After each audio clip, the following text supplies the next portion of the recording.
Ei, Onde a gente mostra que elas vêm, mas isso vem cá, vem. né, o que a gente não pode Tchau não, vem aqui, vem. é deixar elas Sai daí, sai. casca das árvores, né? Cuida. Se ela comer toda, ela é capaz de matar. Fecha essa geladeira. Então a gente tem que tentar evitar isso.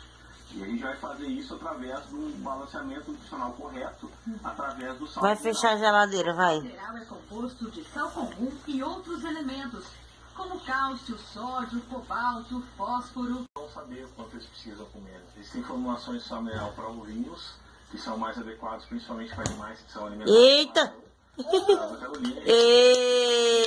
Ei! Agora vem deitar aqui, vem. Não ocorra mais o problema das ovelhas comerem as